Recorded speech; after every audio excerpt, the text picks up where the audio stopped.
Boys and girls, ladies and gents, welcome to another episode of Clutch Conversations. It's your boy Mike. We back at you one more again, live on a Thursday night. Hope everybody's feeling good, feeling great. We're gonna have a blast on the cast tonight. We got the homie Shelburne from Mershon's Morphs. We're gonna get into the show in just a minute, but first and foremost, shout out to my lovely wife Takara. Appreciate everything you do, y'all. Make sure y'all show us some love in the comments. And don't just stop there. Make sure you show the channel some love as well. Hit that like button. If you haven't already subscribed, hit that subscribe button. And everybody make sure you smash that notification bell so you can get notifications each and every time we drop a video here on the channel. Shout out to the audio only gang. Audio recordings of Clutch Conversations are available on all major podcasting platforms. That's Apple Podcasts, Google Podcasts, Spotify, and more. When you're checking us out on your favorite podcast platform, please be sure to follow, rate, and review. It really helps us out. We appreciate the feedback and we appreciate the support. Speaking of support, if you're involved in this reptile hobby in any shape, form, or fashion, make sure you support in U.S. Art and U.S. Art Florida. The links for both organizations are in the description of this video. If you're not a member, definitely go grab your membership. If you're able to donate, please donate what you can and be sure to spread the word about both these organizations that help protect our rights as reptile keepers. So tell a friend, tell a friend, tell a friend. Keep it going, spread the word. Speaking of spreading the word, make sure you're spreading the word about our dope sponsors. We're going to kick this sponsor video, then we'll be right back to kick it with the chat.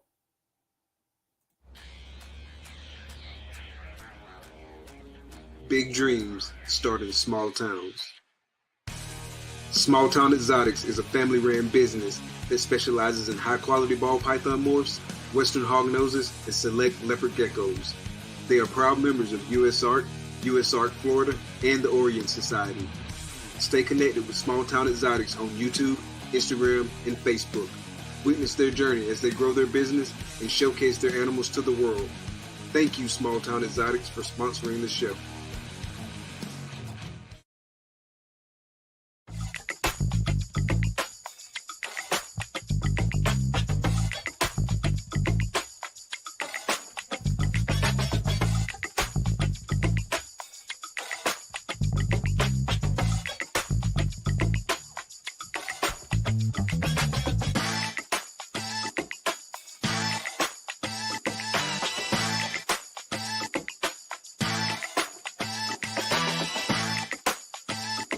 Art comes in many forms.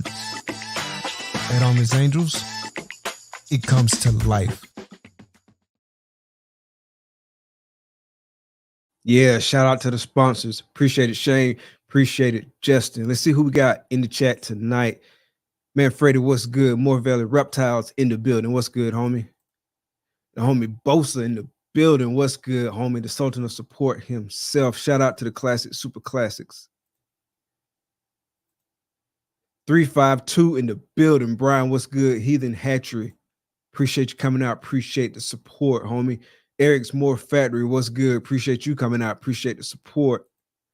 Bone Daddy Serpents in the building. Yo, yo, yo, what's good? What's up? The homie Rock in the building. What's good, bro? Appreciate you coming out. Appreciate the support. See what else we got. Arvin, Game of Odds. What's good, homie? Appreciate you coming out. Kilburn Reptiles, what's good, homie? Appreciate you coming out. Celtic Reptiles, what's good? Appreciate you coming out. Blaker's Pythons in the building, what's good, homie? Appreciate you coming out. Matty Yates, what's good, bro? AZ in the building, appreciate you coming out, homie. The homie Dundada, what's good? Appreciate you coming out. Frank Locked and Loaded, what's good, homie? Appreciate you coming out. Big Wiz in the building again. Shout out to the Wiz Tang Clan, man. Appreciate you coming out. Appreciate the support. Big Roll 5-0 in the building. Paul, Large March Morphs. What's good, homie? Hey, that video today was crazy, man. If you haven't been checking out these reels from the 15 minutes of lane contest, man, you're doing yourself an extreme disservice. Go check out the homie Paul. He pulling away a little bit in the contest. So y'all definitely go check him out. Large March Morphs. I think it's Paul, and then it's Troy from Balls and Strikes Pythons that's currently in the lead with the popular vote. But at any rate, definitely go check out what they're doing there. On Instagram is some dope stuff. Make sure to check that out. We're gonna stop it right there, and we'll be right back.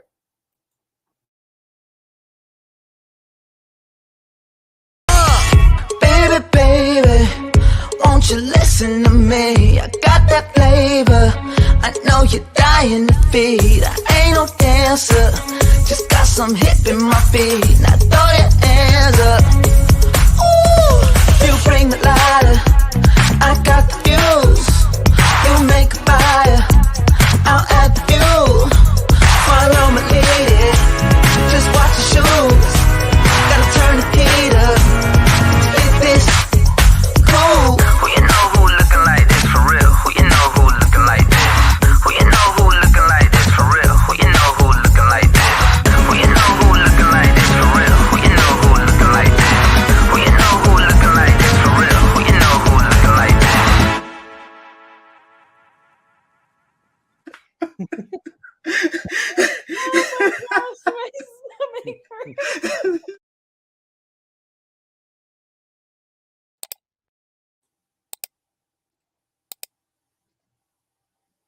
Episode 97, Mershon's Morphs. What's good, bro? How you doing? How are you? Good, man. Good to have you here. You too. Yes, sir. Been looking forward to it all week, brother. So how's your week been going? Good, man. You know, I mean, this time of year, I travel quite a bit, you know, to get out of the weather a little bit in Ohio. So I'm out here actually currently at my wife's house, or my wife's parents' home, in Arizona. So I literally just got off the golf course literally an hour ago. Rushed home, grabbed my computer, and here we go. You know, so it's all good. Yeah, busy man. Are you do you golf a lot? Or are you a pretty good golfer? What are your thoughts? You know, so like personally myself, honestly, I'm horrible. I started maybe 3 years ago now.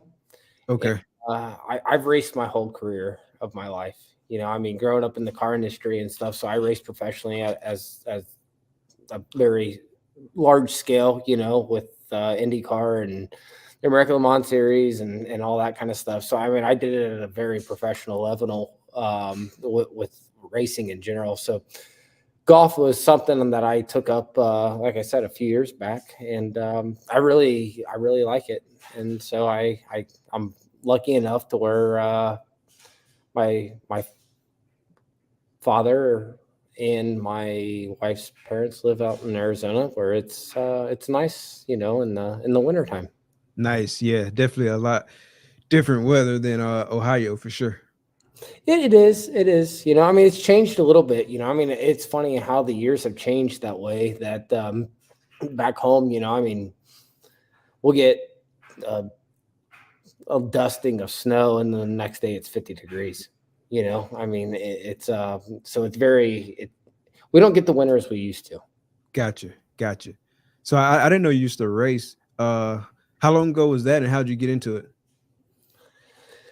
I've done racing my whole life until I was from 12 until 21-ish, 22, you know. And I did quarter midgets, and then I got into Indy cars, where I was actually doing the Indy Light series for years, you know, and then got into open wheel, obviously with the Indy Light stuff, and then got into IMSA. At the time was called IMSA. Now it's called the Grand Am Rolex series.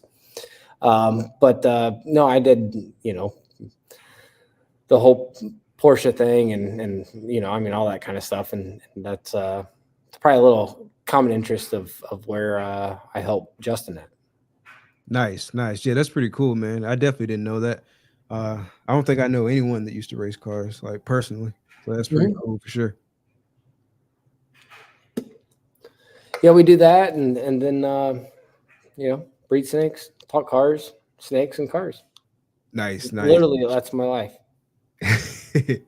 And like I know you got like a lot of different like high-end cars and stuff like that, right? Yeah, we do. Yeah. So what all you got? Man, we've been in the business for 45 years, Okay. of the car dealership. So I mean, we primarily mess with your wants in the Corvette industry, so you're like your 56 to 62 Corvettes, your 63 through 67 Corvettes, your 69 to 72 Corvettes. We do some late model stuff and play with some of the other, other makes, Chevelles, Camaros, I mean, anything in the old classic car industry is primarily was the cup of tea for the dealership. Okay, gotcha. So you grew up around that. It was just like second nature to you. Yeah, for sure. Yeah, I mean, we've got a little bit of everything, Ferraris, Lambos, and you name it. I've driven it, or I would be shocked if you could name a car I haven't driven.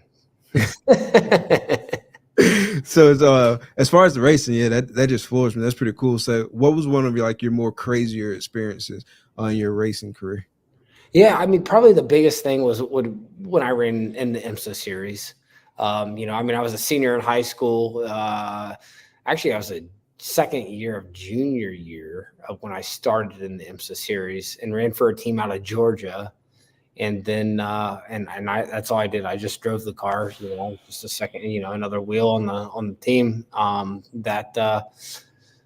ran all the series, I mean, 12 Hours of Sebring to, Road Atlanta to Petit Lamar. I mean, I've been to Lamar, and watched it. I've never physically raced it, but I've done, Watkins Glen, Mid Ohio. I mean, all the whole pro circuit. I've done the whole entire the racing thing that way.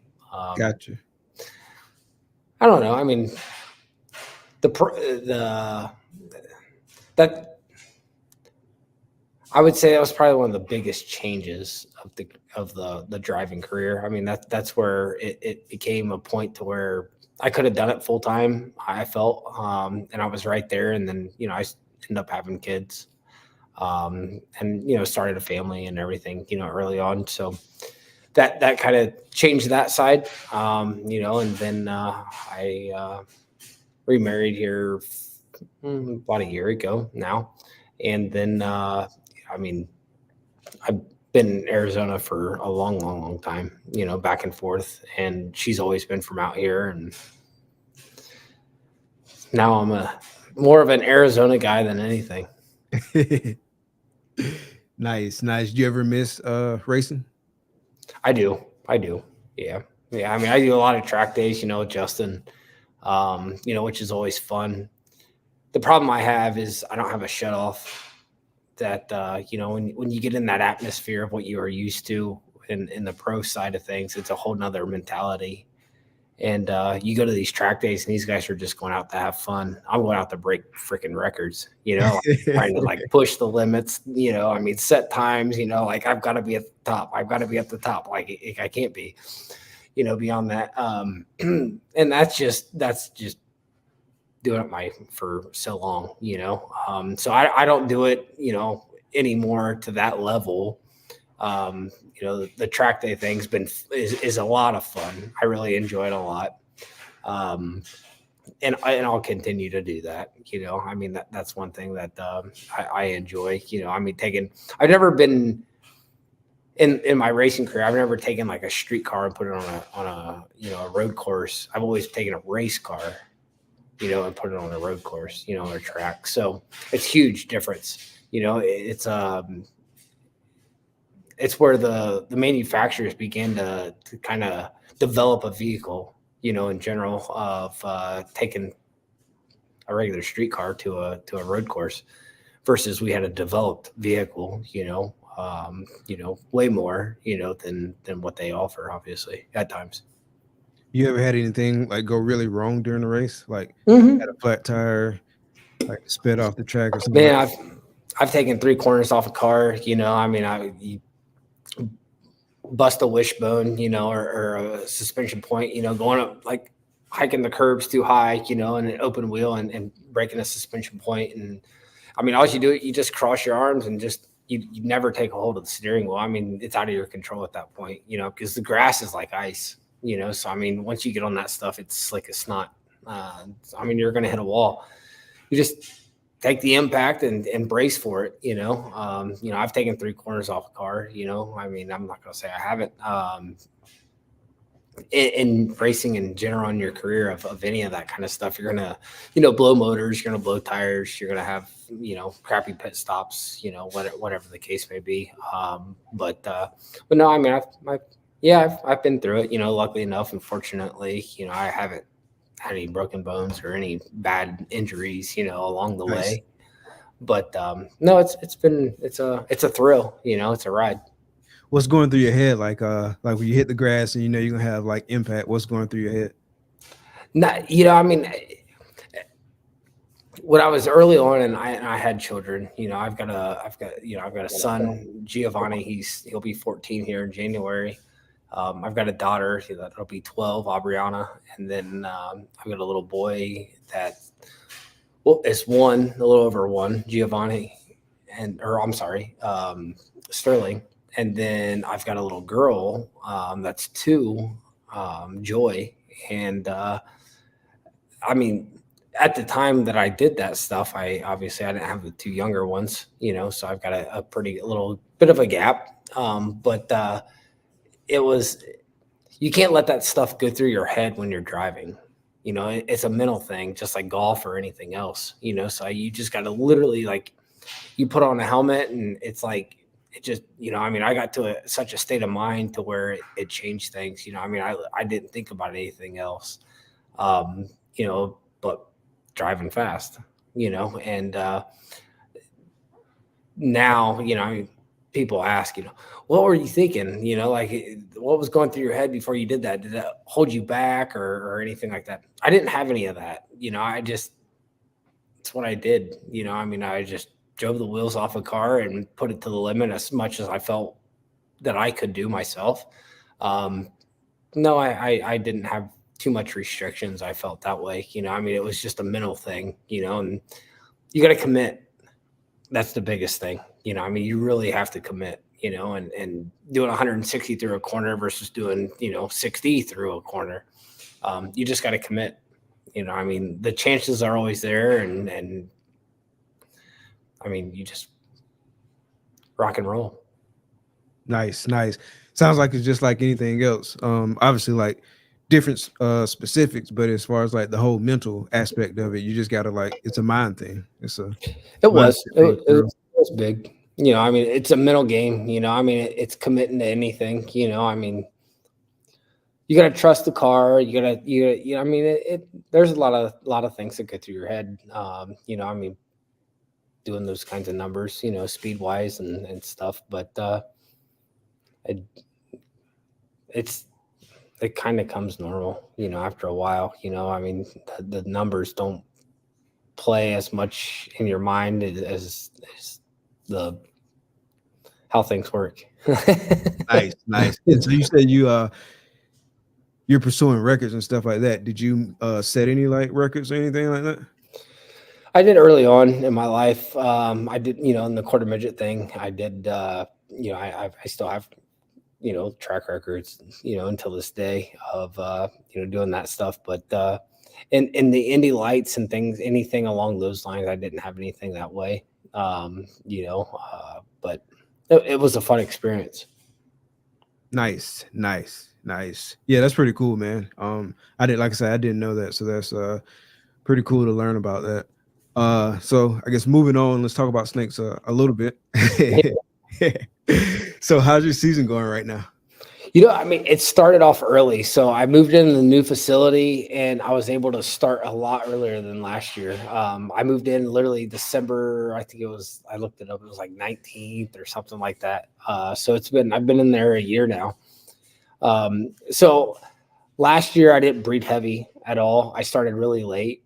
I got very smallest year I ever had, which was fine. you know, being with the way things are, you know, the market and et cetera, that I was okay to acclimate to the new place, as well as animals have kind of adjusted to it too, you know.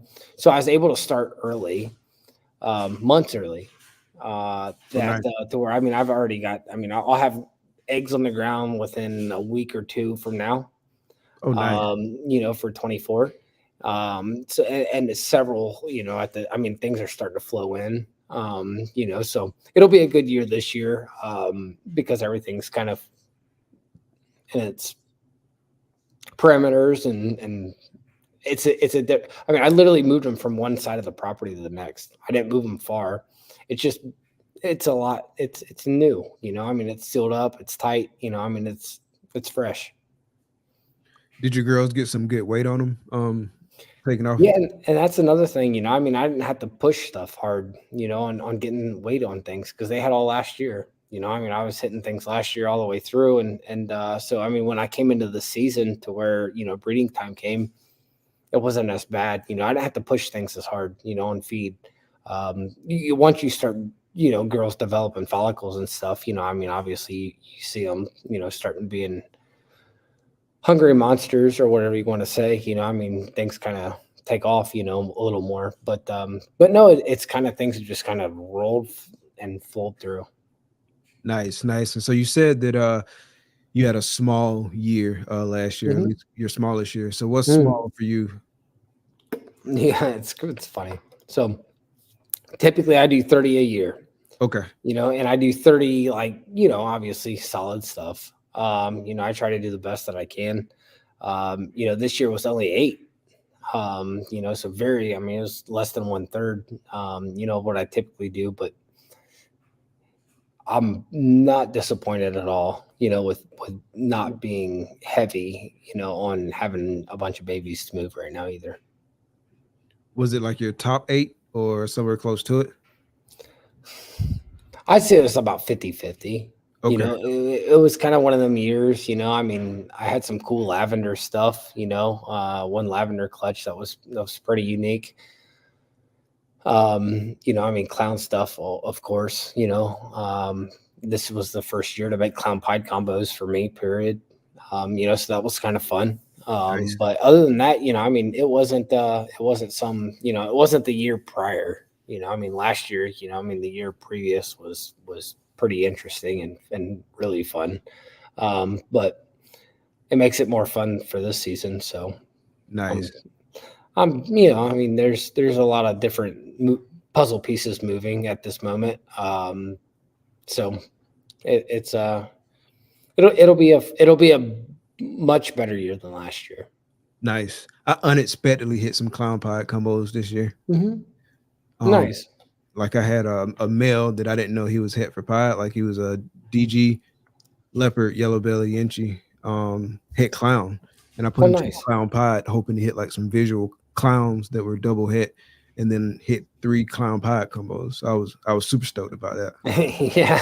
I definitely wasn't expecting that. It was a great surprise too. It was actually that same weekend that I met you at Justin's. Like we came back home and they had pipped, and then I cut the rest and cut like the 3rd egg or something like that.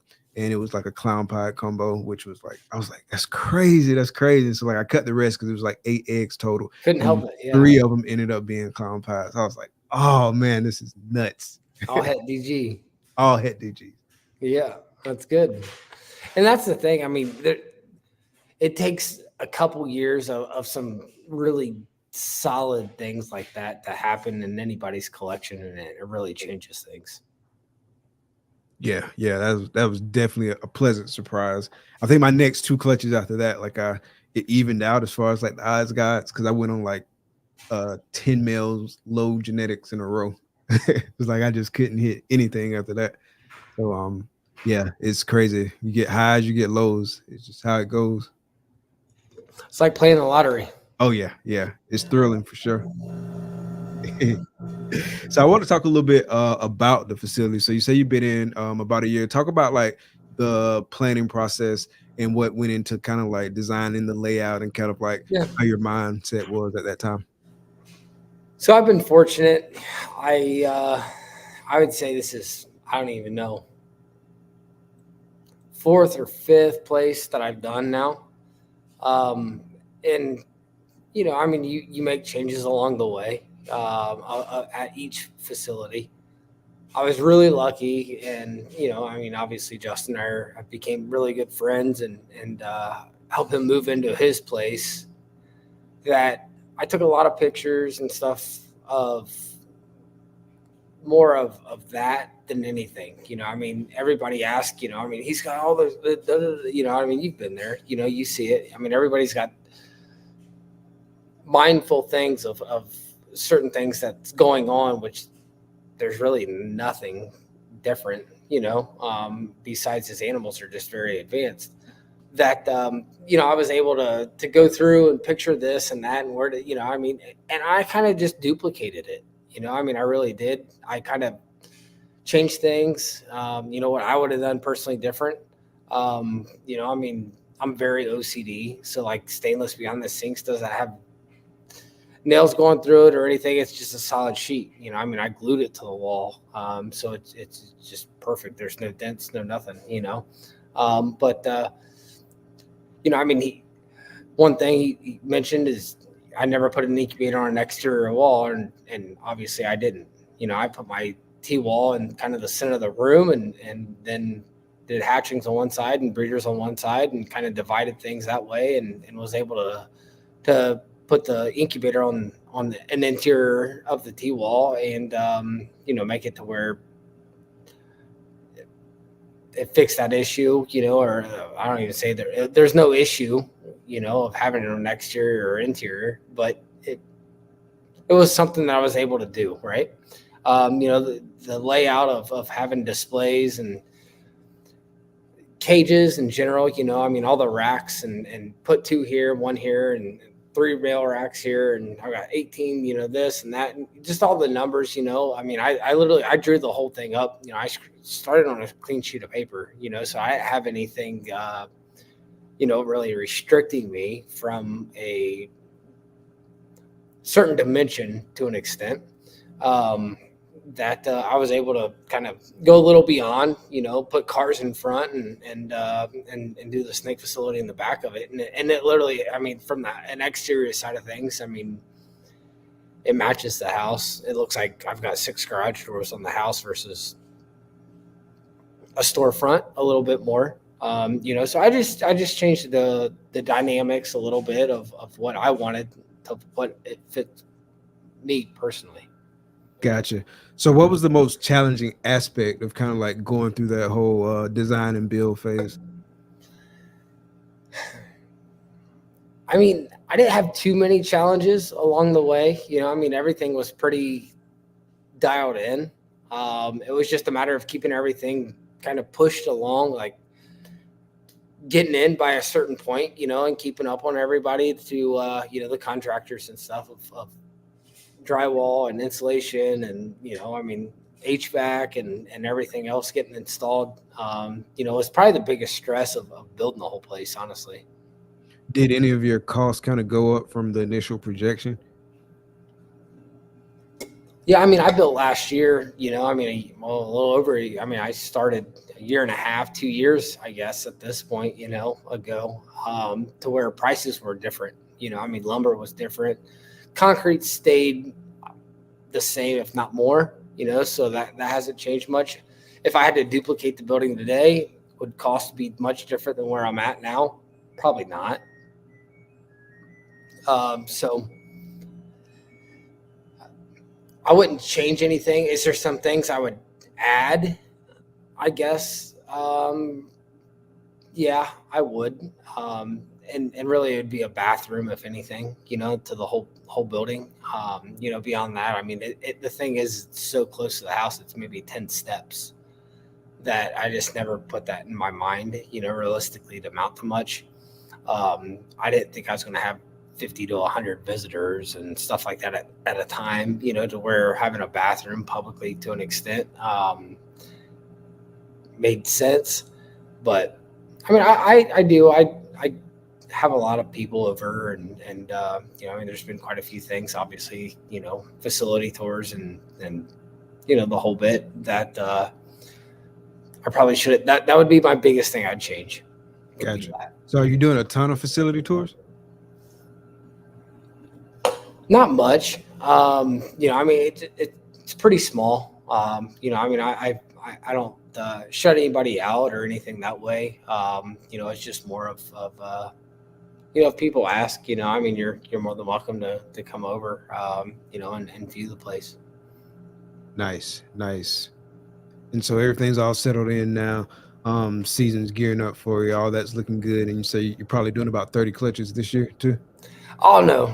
We'll do some more than that. Okay. Yeah, we'll be somewhere between 35 to 50. 35 to 50? You know? Okay. Yeah, we'll jump it up a lot more this season. And so is this year for you more of a kind of like build some foundations for some projects you're working on, or is this more of kind of like advancing stuff? Like where are you at with all that? Yeah, I mean, I always work on myself more than anything else. You know, I mean, all the byproduct comes along with what you do and what you breed. So I just kind of focus more on my own self of making things for the future to work with versus you know, what's hot right now or anything that way. Gotcha. And so like what are your kind of your marquee projects? I know clown is like a base for a lot of what you're doing, but what else are you working into that? Yeah, I mean, so I mean, I've obviously the Xanthic thing's been, you know, I was lucky to, you know, get in on that early on. So the Xanthic Clown project's been a strong thing, you know, the double recessives for me. You know, DG Clown stuff, you know, I mean, I have it. I work with it. I don't, I wish I was a little further along on certain things at this point with it, but, you know, I kind of skipped a step and you know, was fortunate enough to get a DG Clown head Xanthic male Nice to run to some Xanthic combo stuff and Xanthic Clown combos and, you know, the whole bit that way. So it kind of, I went backwards on making combos of certain things, but then at the same time, I went forward on others, you know? Gotcha. And so what projects are you focusing on really heavily this year? Is there one that you're kind of putting more focus on this year, or is it? Yeah, I mean, the Xanthic Clown combo stuff, you know, I mean, that's always been my niche market, you know, I mean, and I feel like I've always done well with it. So I'll probably continue on with making some cool stuff that way. But really, I mean, the whole Xanthic DG Clown, you know, and working combos along that direction, more length of, you know, I mean, distance wise is more where my head's at. Gotcha. What codoms are you working into that Xanthic Clown stuff, or the Xanthic DG Clown? Yeah, stuff? I mean, primarily more pattern stuff than colors. You know, I mean, there's not a lot of colors you can, I feel, play with. You know, I mean, that work on that project as much. So, you know, doing leopard and spot nose and hurricane and, you know, I mean, all your common, you know, I mean, big number genes that are pattern morphs is the obvious, you know, I feel like it with that project. You got like asset working in it or confusion? Yeah, I've got that too. You know, I mean, it's the same way. It's another project, you know, I mean, in the aspect of having, you know, a pattern disruption, you know, genetic, you know, along the whole thing. So having, you know, confusion in the stuff, acid, static, you know, whatever you want to say, you know, I mean, is definitely another gene that works, I think, in the Xanthic Clown, DG Clown, or anything along those lines. You feel like acid, static, and confusion are the same? I feel like they're very much the same. Gotcha. So what would you say your flagship animal in that project is? Probably that DG Clown head Xanthic. You know, that male. I mean, he can do a lot, you know, and that whole your byproduct, you know, I mean, is Xanthic Clown combos het DG, you know, I mean, so I mean, you're starting out with some pretty solid stuff. You know, I mean, DG Clown combos het Xanthic. I mean, that's obviously not the male to use. You know, so I mean, I've got a spot nose DG Clown and other things too. You know, along that line, but no, I'm pretty specific. that's one thing I'm very specific on is I would try to make things pretty solid. There's not a guessing game as much. Gotcha. That makes sense. You working any hypo? That's probably one gene that I wish I probably would have got in on earlier on. I had it way back when I was into it the first time, but the second go around, I haven't had any hypo stuff, and don't really. I mean, honestly, I don't focus on it at all. I like it. I just feel at this point, like the hypo DG and some of the combos at this point are so far stretched that with hypo and DG or hypo and whatever, that it would be really hard. I guess I kind of set that one out, period. You mean like hard to like jump in it at a level that you feel like makes sense for your collection now? Yeah, exactly. At this point, yeah. Gotcha. What other recesses are you working? Probably the biggest one, I've got some sunset stuff. Xanthic DG clown, sunset, monsoon a little bit. Okay, nice. You gonna put the Xanthic DG stuff with the monsoon? I think that's definitely would be the biggest thing is your byproduct, and a variation of that whole quad would be so good. DG monsoon's a given, Xanthic monsoon's a given. The clown monsoon stuff we've seen some of. So there's a lot of long leg in that project, I feel. Do you feel like there's anything out there that can disrupt the monsoon pattern some? You think there's anything out there? It's changed with certain genes, but it's kind of what I predicted, I feel, so far. Not much has changed to an extent. What gene has kind of broken it up some or changed it some? Spot Nose has definitely done some good stuff, like it has in a lot of things, over the years. Yellow Belly, I think Leopard and Sunset, obviously don't work. The monsoon thing,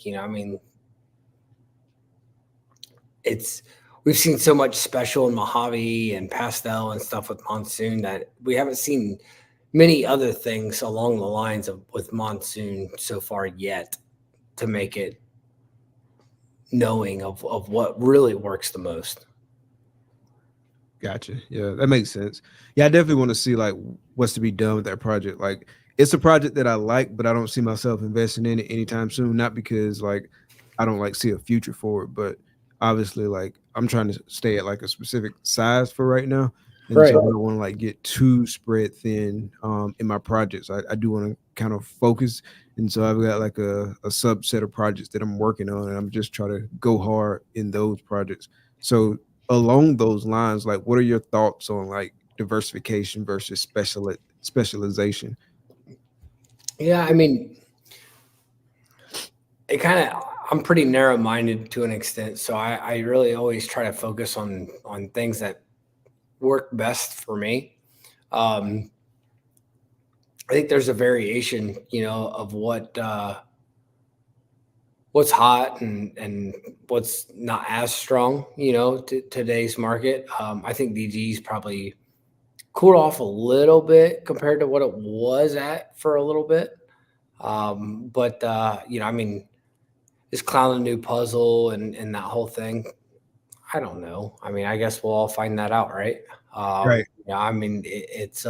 I think puzzle's a great gene. I was into it, early on and kind of sold out, a little maybe to where I should have, it's something that I still feel is it's cool. I do like the project. So I don't know if there's a right or wrong answer for that, Mike, honestly. That's tough. It goes back to the kind of the ground floor of what keeps your interest and what makes you excited. Gotcha. And so you mentioned earlier when you were in the first time, so you've been doing it like what, twice? When did you get Yeah, out? so I was into it back in 07, 08 in that area, back into 13, got out in 13, got back in 16. Okay. And I mean, I bought a new house that had a separate building, you know, the whole bit before, and the new place wasn't capable of having that yet, you know, without building a new place and the whole bit, and you know, kids were coming and much younger, and so I set it out for a little while, you know. So when I got back in at 16, it was fun, it was cool. Gotcha. And how has your project building mindset kind of changed over time? More's not everything, you know. Having a lot of animals is not always the answer. I think I mean, let's face it, it's real. It's like anything you get in. I don't care if it's real estate, cars, or anything. The more money you have, the difference, you know? So if you can invest a ton, you know, at the beginning on a bunch of high-end stuff, you're going to be projected for a lot longer. If you keep it, if you breed and push, you know,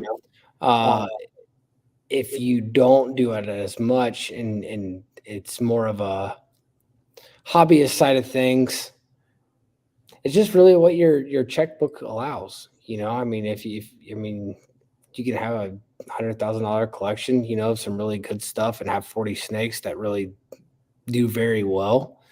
You can have a couple hundred animals and still do extremely well. I mean, there's several guys I feel in this industry that they're starting to see that too, you know, at this point, you know, where numbers aren't everything. You know, I mean, it's really it's a unique market. It's exquisite now more than it ever has been. It's more refined, you know, to where some of the basics aren't basics anymore, if that makes sense. You know, so having some of the distance items, you know, shelf items, you know, et cetera, you know, of girls, you know, I mean, is never a bad thing.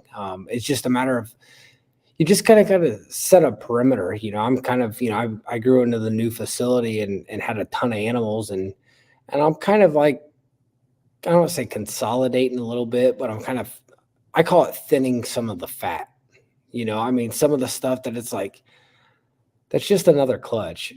You know, it doesn't really, yeah, it's a numbers game. I get it. But you're just making stuff to be making animals at that point, you know? Yeah, it's good stuff, I feel, but there's a lot of people making good stuff, you know, at this point. So why remake some of that, you know? So, I mean, to me, I thin out some of that and try to stay a lot more consolidated, to where I don't have 300 or 500 or whatever, you know, rodents to feed a week and all that kind of stuff. You know, I try to keep it lean and mean. You know, I mean, I do. I try to keep the collection. You know, I mean, if I'm not going to use it, then it's going to be sold. You know, I mean, at that point, you know, I mean, there's no reason to keep it around. You know, whether it's a breeder girl or a breeder male. I mean, I've raised males up that are breeder size, and there's a few that are probably listed right now at this moment that I've never even introduced to a girl. I put it on the shelf at the time because I thought it was smart, and now it's like, I really don't need it, you know? So Gotcha. kind of building along and kind of, you know, keeping the collection lean, you know? So how big is your collection right now? Well, there's like 250, 300. 250, 300? Okay. Yeah, it's not huge. You know, I mean, everybody thinks it's very large. I feel everybody has that persona, you know, I mean, of, man, you've got tons of animals. Like, I really don't, you know, I mean, I just keep it really, really lean and mean, you know, I mean, I try to just kind of stay consolidated and not, the biggest thing you can do is hurt yourself by growing too fast. You know, and I mean, I grew steadily, you know, over the years, but I mean, I kind of feel like at this point now, with kids and time and this and I kind of juggle a lot of things, in general, with cars and still, I mean, I don't do it full time anymore. It's been a year that I've been out of the dealership since December, so I don't do the family business anymore. I do the snake thing full time. But at the same time, I mean, I still do some car stuff a little bit too, but I don't do the day to day. Gotcha. Is it just you with the snakes? Yeah. It's easier that way. I mean, at the size of the collection and stuff, you have more hands-on, your animals better. Is it nice to have help? Of course, I mean, cleaning, I mean, that's one thing, I mean, I had a guy for 4 months, when I moved into the new place, and he did a great job. It just, times got slow and I mean, I didn't produce a lot last year either, so I don't have a lot of product to offer. I mean, I wish I did, but I'm I mean, I'm still selling product off this season right now. That I mean, here in another less than 30 days, I'll have eggs for 24. Speaking of sales, like have you done like any kind of sales or anything like to boost sales just in general? What's been your strategy in that space? Yeah, not much. I mean, I price things at what I would pay for it. I mean, I really do. I mean, I try to, I mean, hey, that animal catches my eye. All that would work into my projects. That's not a bad price. I'd pay that, so I try to do a little bit of that a lot, of not getting too cutthroat, and kind of putting things out there of what I feel they should bring myself, with the adjustment, of course, and go from there. I mean, some stuff sits for 30 days, some stuff sits, longer than that. So, I mean, it just depends, but I'm not a race to the bottom type of a person either. I mean, I don't need to sell, something right away to, a $3,000 animal and someone offers you 1,500. Sorry, I'm just not that guy. I mean, I know, I mean, maybe 3,250. I mean, I'll come back to you at that. I mean, that's my negotiation side.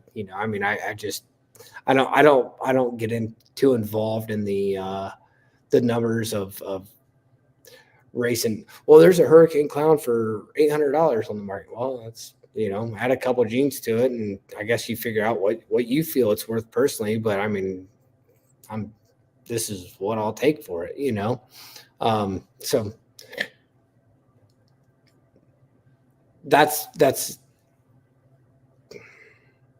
that's been nice, to where I just kind of consistently, steadily flow. I mean, no, I'm not going to use that female this year and go ahead and list her and things along those lines, I guess, more or less. I mean, I just I stay really consolidated. I really do. Do you get people that offer you like 50% of the listed price a lot? No. Okay. I really don't. No, I mean, I really don't. I mean, respect to the industry in general, period. I don't get that kind of stuff too often. Have I? Of course. But does it come in consistently? No. I mean, it's most of the time it's, hey man, would you work with me and do a payment plan on this? And, I mean, it's things along those lines more than anything. It's not a, well, Joe will sell it for this, why you match that price, that type of a thing. I don't get that, nor would I take to it to begin with anyway. Gotcha. The weirdest thing that I've had happen, and somebody I think on the show told me this happened to them before, and it kind of floored me at the time, but like now it's happened to me, where someone would reach out, they would make an offer on a snake, make a reasonable offer, you would accept it, and then they would just ghost you. Yep. I've had people literally. I've had one customer in particular buy the same animal at least twice. Wait, what? I mean, they'll buy it at least twice. I mean, they'll literally the same animal, like deposit the whole bit, and then back up, and then days later, hey, I'm interested in that. I mean, is that still available? It's like, yeah. Nothing's changed. And they, all right, well, I'm going to send a deposit. Nothing happens. So I think that's just in anything. I don't care if you're dealing in cars or real estate or whatever. That's just part of the game. That's just how anything works. You're going to get those people that you caught at the right time that were in the moment, and now they're not in the moment. When that has to come through or follow through. So it's just part of it. But I don't mark anything sold until it's paid for. When you said bought the same animal twice, I wasn't quite following you until you like told the story. But I thought like they sent you money or sent you a deposit. Let the deposit. No, literally, it was to a point to where we agreed to a price, and I'll send you a deposit tomorrow, and sorry, something came up and can't send you it. And then 2 weeks later, hey, is that animal still available? I'll go ahead and take it, and I'll send you a deposit, and nothing ever happens, and you don't hear anything else. Got you. Ghost. And we're gonna play the sponsor video real quick, and then we'll be right back. Cool. All right.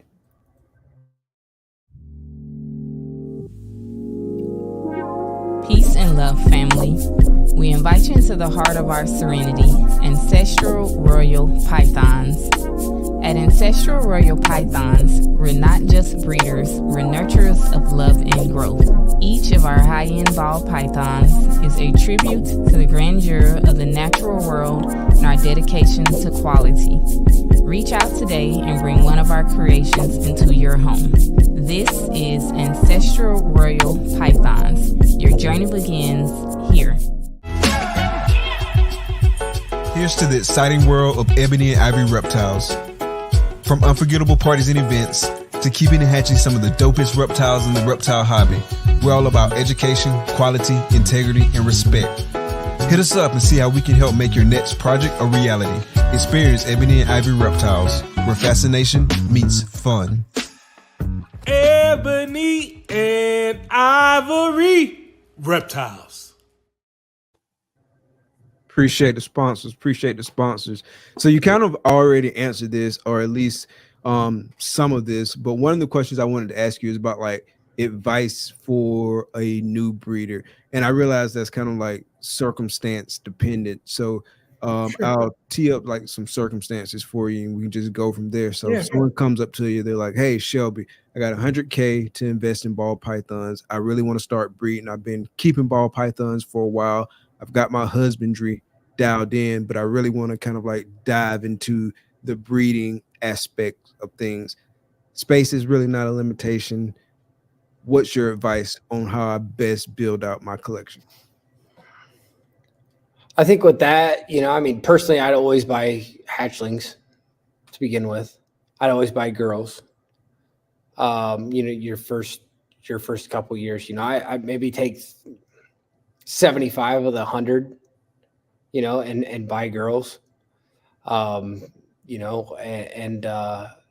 make sure they're all connected to an extent. Make sure all the Legos add up. And what I mean by that is if you're very big on Exanthic, you're going to have Exanthic clowns, you're going to have Exanthic VGs, you might try to have Exanthic puzzles, you might, Exanthic pies. You're going to have, build some of your ground floor off of one recessive with, at this point, another recessive.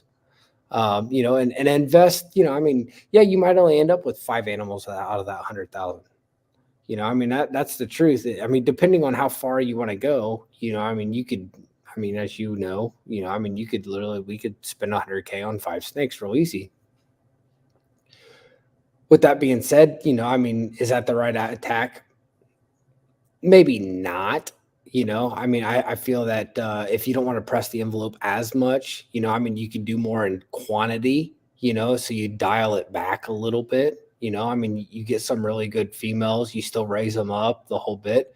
The biggest thing is your ground floor. It's like laying concrete and building a house. You lay concrete, you buy really high-end stuff, right? You make a really solid foundation. Those girls you'll have for years. Stuff that you you want to go the cheaper way out, you know, and not maybe invest as heavy on the females and go more on the male side. The thing is you rotate your males out a lot. Girls, if you buy them, you're buying stuff. You should typically produce your females to hold back and buy your males. That's really the key. But at the end of the day, starting from scratch, you need to buy girls and buy the most expensive females of the best genetics you can buy and build from there.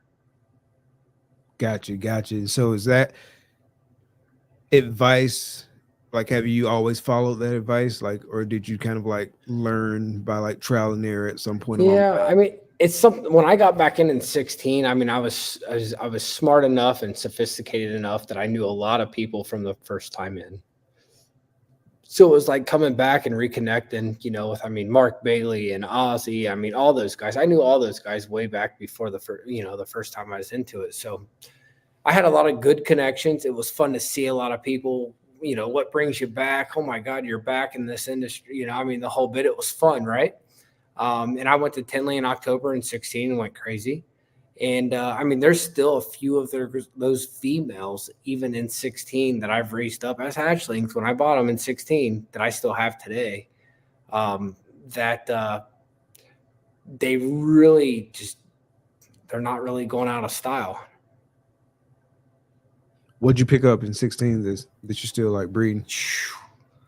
Probably the only thing, I mean, I've got a pastel spot nose yellow belly clown female that came from Ben Rennick, you know, in 16, you know, and I mean, I won't sell that animal just because I knew Ben from then and remember talking to him before all the stuff, you know, that all happened.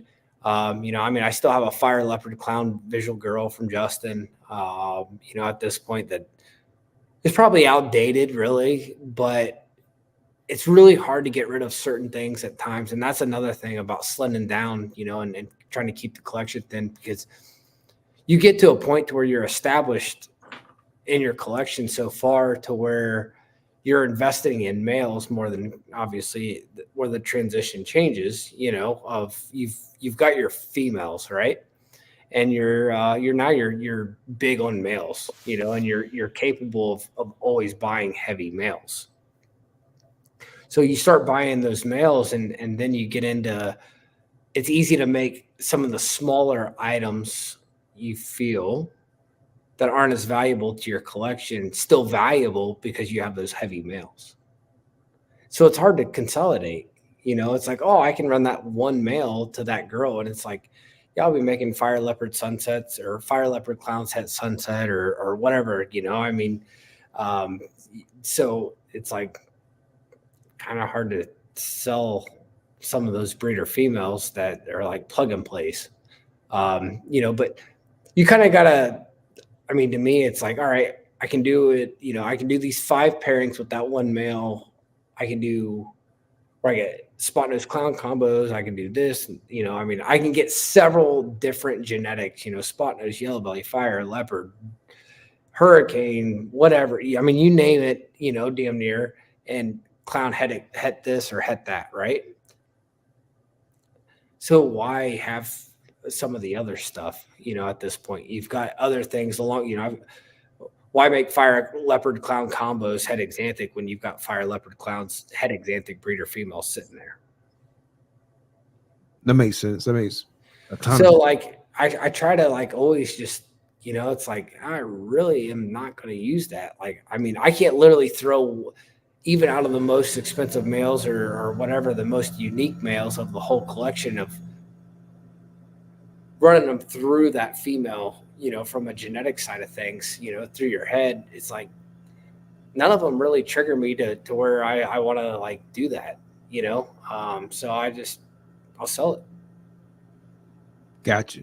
And so you talked about some of the relationships you had with people when you came back into the game. And so obviously you value like building good relationships. So talk about some of those relationships that you've built over the past and like why that's important to you. You know, I mean, relationships in this industry are huge. You know, I mean, the first time I was into it, you know, is when I met Ozzy. You know, I met Mark Bailey then. I mean, there's several big names, that your face, I met Ozzy at Hamburg in like '08 or something like that, and it was always like an achievement, I felt, to buy an animal at that point, from some of those guys, right? To where when I got back in 16, it was nice because I literally went to Tinley and everybody's there. Levance and you name it, like the whole bit. Justin and I didn't know each other at all, period. I bought animals in 16 from him. And then, in 18, we started doing some other stuff a little bit in the car business and kind of getting that whole thing going. And one thing led to another. And now it's, we do a lot of car stuff, obviously, and I do a lot of snake stuff with him. But, so that was a relationship that was built later in today. But early on, I kind of taught myself a lot. I just knew when I got back in that there was females and recessives and building blocks, so I made a lot of friends, again, and then hey, I'm getting back in, I really want to, girls only, I'm starting a collection and obviously you buy numbers and you get a better price, so I was trying to put deals together and try to really, put my feet back on the ground a little bit. So it worked out, I can't complain. And I've taken chance, I've taken a risk, a little bit, on buying certain things of important and anything, early on. But everything's worked very well. I don't have any second thoughts on that. Gotcha. Yeah, building relationships is extremely important. Not just in this industry, not just in industries in general, but just in life in general. I think Sure. that's really important. Like I can't count the number of times that I've had to like lean on my network for getting some information that I need or like helping me out with something, and then vice versa too. Folks will come to me for stuff, and so like I feel like relationships is all about that, like kind of like give and take, to where it's like mutually beneficial for all the parties involved. So definitely important to build those relationships, and like they always say, your network is your net worth. It's true. It's the more people you're connected with, the more variation you have, on the market and your name being said, word of mouth is huge. I think that's as big as anything anymore. Obviously advertising and certain things have changed over the years of how to promote yourself. But I think that's one thing I know I can do better at. But at the same time, I kind of just go with the flow. True. So I want to get your takes on kind of like where the market is going, some projections for the industry. So going into 2024, what would you say are some of the hottest projects to be working right now? I think the Xanthic Desert Ghost stuff is probably one of the hotter projects. Puzzles definitely coming on heavy. So some puzzle stuff along that way. A puzzle Xanthic DG. Some of that kind of stuff. I think those are our future items. 100%. But other than that, there's nothing else I feel recessive wise that's popping at this moment that's released. Okay. That when I say that, you know what I mean, obviously tornado and this and that, Right. Some of that stuff, as it came to surface, from a availability standpoint. So, but from where we're at this point, I feel like those are probably the some of the stronger recessives, and triples and things that people would be working with, and what's hot to the market, Gotcha. So one of the follow-up question that I want to ask you was about like a project that has like a lot of potential coming up. Do you think Tornado is one of those projects? You got Cosmos, you got Tornado. I think it's a personal opinion, like any of the stuff is. What might be stronger to the market and what might not be. I think Tornado is really cool. I think Cosmos is really cool. I guess it just depends on what's released and what's available first. I think they'll both have their time. Just like everything does. So, I think Tornado is probably my first choice personally, from what I've seen. But that doesn't change that something else might be greater or something come along between then. Gotcha. So what are some projects that you think we may see cool off a bit in the coming years? Good question. I think albino and lavender have definitely cooled down. I think that stuff will continue to cool down a little bit.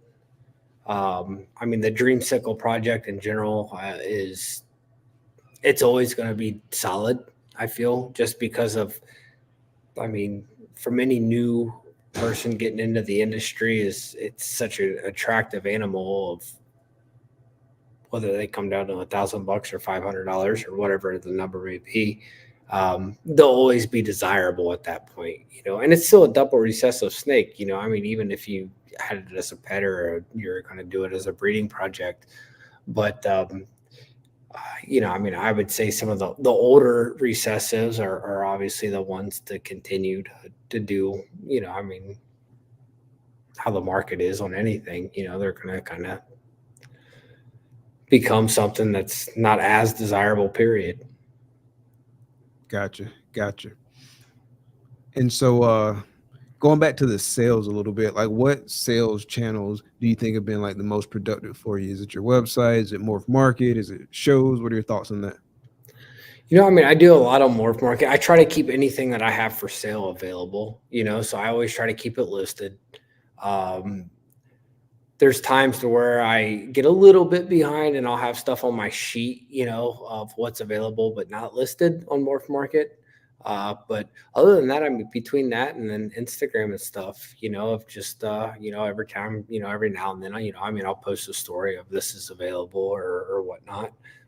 But I kind of let the things just kind of flow, and let the animals kind of do their thing. I feel like I try to put up stuff that's at a good number. It's solid. It's not being aggressive, but enticing, and you get a 3,000 gram DG girl for a couple grand, how can you almost make that work, and so I just kind of keep things flowing, that's probably the hardest thing of doing it, full time is obviously, I didn't make a lot, production wise, so I don't say I'm cutting into some girls to keep things rolling, because that's not really it. It's more of I'm slimming down things that I don't need, but also kind of projecting for the future of things that make the most of sense. You don't have, like I said, you don't have to keep 200 animals to make amazing clutches. You can keep 100. So that's kind of my mindset right now.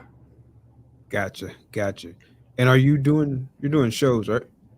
I do October and March Tinley, and that's the only two shows I do a year. Okay. Yeah. Are you thinking about doing any other shows, like some of the other NARBCs or some of the? Yeah, there's a possibility. My wife and I we've been, house shopping a little bit and browsing around. There's a good chance I'll probably end up moving from East Coast to West Coast and move out to Arizona. So if I end up doing that, then obviously I'll end up changing things a little bit. I'll still keep my March and October table. At Tinley, 100%. It's like Beverly Hills real estate, man. That place there. I've heard so many stories of other vendors and other very well-known bigger breeders that are struggling to get in there, and like they'll write a serious check for your 8-foot table. As crazy as it sounds, that it's became very a hot commodity, that I won't give that up. But if I end up doing that, then I ended up doing like California, like doing Pomona, and I've been there, but I've never officially vended it myself. The only year I went there was, I want to say it was 18 or 19, and I vended it with Justin to help him out. That year he shipped animals out the whole entire bit, and he vended that show. But other than that, I might do Vegas or something, because it's a few hours away from Phoenix, from where I'm at in Arizona. So I might do some of that kind of stuff, but I mean, my ground floor is October and March Tinley, period. Gotcha. How long have you been doing Tinley? This will be March. This coming year will be 4 years. 4 years. And so was it hard for you to get in at the time? How'd you work your way in there? Because I've heard that too. Like I heard it's like hard as hell to get into Tinley. I mean, Justin had a lot of tables, maybe more tables than he needed. I don't know what the exact virtue was there, but I ended up getting one of his basically, and that was kind of my way in, more or less. We've got that one whole aisle, between the group, and we try to keep it pretty solid of who's down that row. So it's that was kind of my way I felt in, to get a table at Tinley. Gotcha. Goes back to that network. And that's it. Whether you set up there or you don't, just being at that show in general is huge from a marketing aspect. I know it's one of the costlier shows from a vendor side of things to put on, or even to attend. A lot of us travel, a lot of people, as travel to Tinley. It's probably one of the largest international shows, I'd say, in the U.S., from people coming in from out of the country and stuff to the United States for that show particularly than any other show in the U.S. But it's the Super Bowl, it really is, especially for ball pythons, as we know. It's right. Definitely it's the Mecca, it's the cool show to be at, to let alone have a table and set up and the whole bit. I remember the days of going and attending the show, but not vending. And sometimes I miss those days, because it was so much more fun, because you got to go around and talk to more people. You got to go around and see more things, and having a table, you don't get that privilege as much. They give us obviously privileged time, I felt, with being able to get in, early on certain mornings and, and that kind of thing.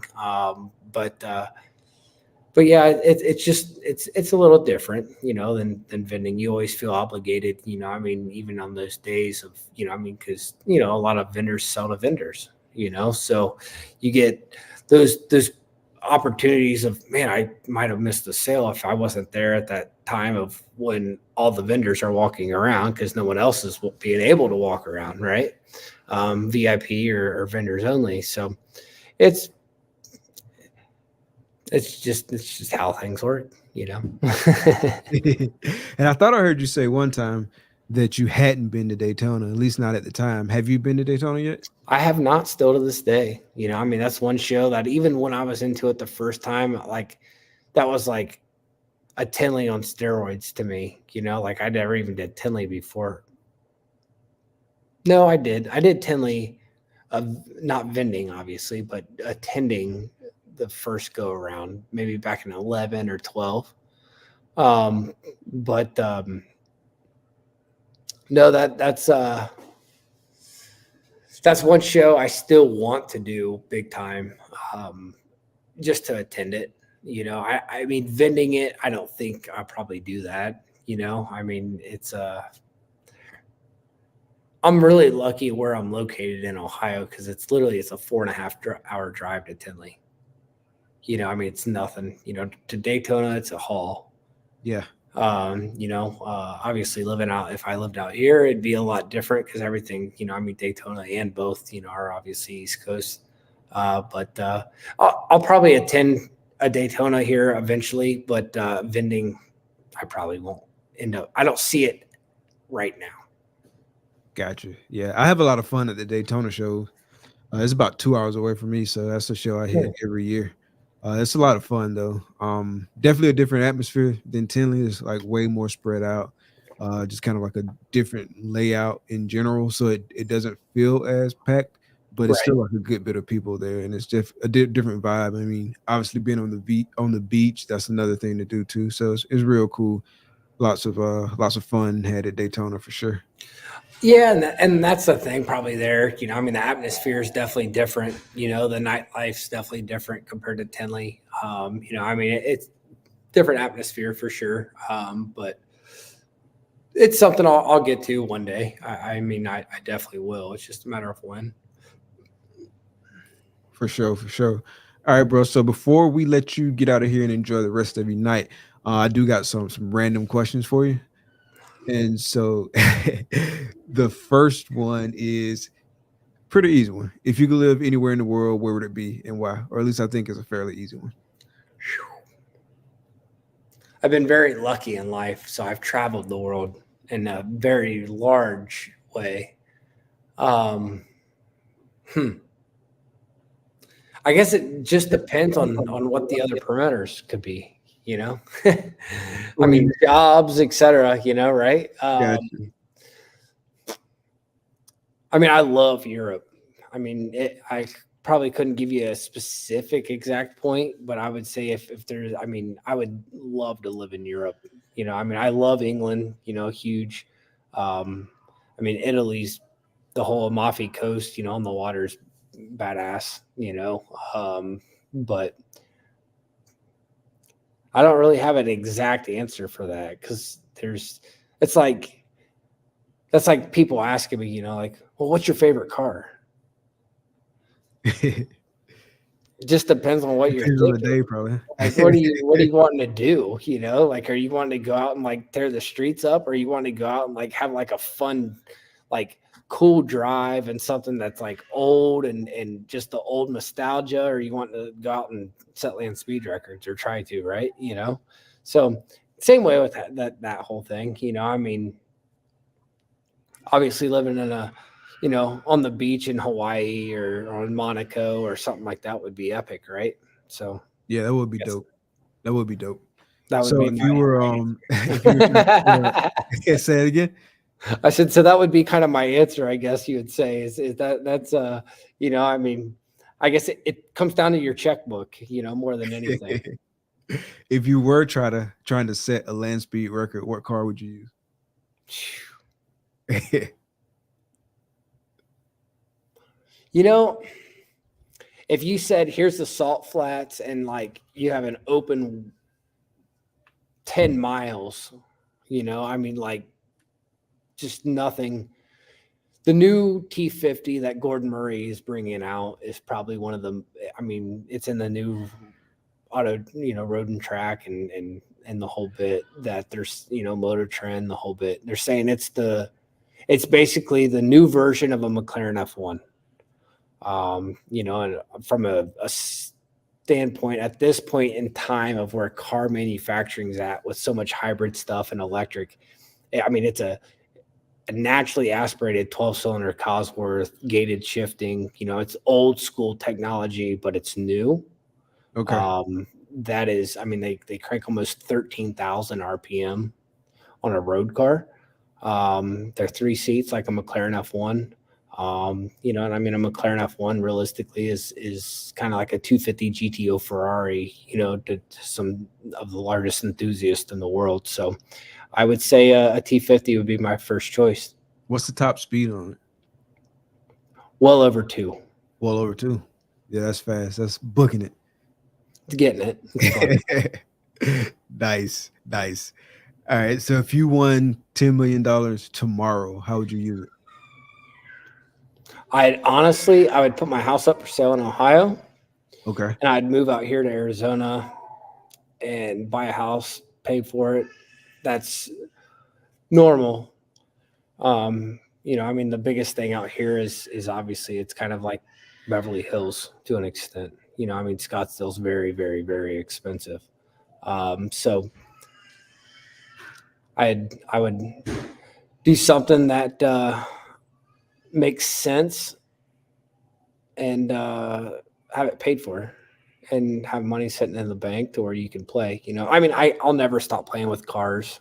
You know, so like buying and playing and flipping, you know, the whole thing with car stuff. I mean, that's never going to change. It just gives me bigger ropes to play with larger items. For sure. All right. And so last random question. If you could have dinner with any 3 people, dead or alive, who would it be and why? Probably Steve Jobs, I would say, would be one. Okay. Very innovative and just, I mean, look at what he's done, you know, in the world. You know, I mean, I ask myself sometimes, you know, how far Apple would be at this point if he was still alive. You know, I mean, the car thing, the whole bit, you know, I mean, you can only imagine, you know, it just seems like Apple streamed so much further when he was here versus obviously not being present. I mean, Elon Musk, you know, I mean, it's some of those types of guys. I mean, their brains are just, they're wired different. You know, I mean, they're just so innovative and so out there from a standpoint of methodical, of, you know, technology to, you know, the way of running a company, you know, like Amazon or anything. You know, so that'd be 2.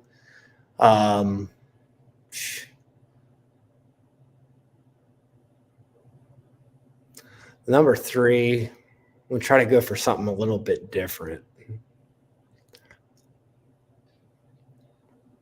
I was lucky enough to meet Carroll Shelby, which is who I'm named after, which is who made Shelby Cobras. I mean, probably Enzo Ferrari or something like that. You know, I mean, I mean, like I said, cars have been in my blood my whole life. You know, I've been in the Ferrari factory, you know, the whole entire bit that way. So I would say I would say that would be I mean, to say you go and eat dinner with Enzo Ferrari, who started Ferrari, would be out of this world cool. So What's one question you would ask him?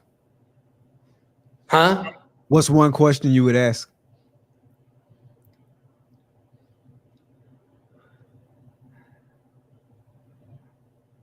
I would say, did you ever see Ferrari becoming what it is? But that's a given of no one would, right? So what made you want to do kind of like what you did? You know, I guess is more or less would probably be a good question. You know, I mean, I guess what did you see so early on to make yourself want to develop a car or a motor or anything like that, and let alone see to where it's been today? You know, I mean, it's obviously a huge difference now. But yeah, I mean, that would be really cool to see the, you know, I mean, he didn't dream of any of the technology that's capable of what we're doing now, you know, in cars or anything like that. So, I mean, his mind today would probably be like blown. You know, how do you generate power out of an F1 car during braking, you know, to the motor, you know, like they do, you know, in Formula One. So that would be a lot of interesting things. You know, it's kind of Elon Musk territory. Yeah. Nice, bro. Man, it's been an amazing episode. I'm really glad we got the chance to sit down and kick it, man. Before we wrap up for the night, definitely tell everybody where they can find you. You know, I mean, you can find me on Instagram. That's probably my biggest thing. You know, I don't do a lot of Facebook, honestly, guys. You know, I mean, that's probably something I should start. You know, I say it in a lot of podcasts, but Facebook is not one of my strongest points, but Instagram is. So Instagram, Morph Market. Say what? You're not missing much on Facebook. Oh, well, you know, I mean, the thing is, it's like times have changed. It's kind of like what we were talking about earlier on. You know, I mean, like there's so many different people that are like, more Facebook junkies than Instagram. You know, I guess it depends on your age. You know, I mean, and obviously in this industry, there's a lot of difference in age. You know, I mean, you get some 65, 75, you know, or whatever, you know, year old gentlemen that are very heavily invested in the ball python market. You know, I mean, they're Facebook guys more than Instagram guys, obviously, right?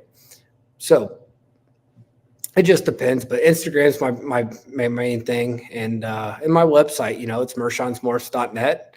And other than that, morph market, you know, and definitely feel free to reach out with any questions. You know, I mean, it could be as stupid as, you know, how high you put your outlets in your new facility, you know, off the walls or whatever it wants to be, you know. So give me a shout, and you know, I try to take care of everyone. For sure, man. Again, man, really appreciate it. It's been a great episode. Appreciate everybody who came through the night, kicked it with us in the chat. Definitely appreciate the replay gang and everyone who's going to check it out on the audio version of the podcast. Appreciate all the support each and every week. Until we see you again, thank y'all for coming out. Be blessed. Peace.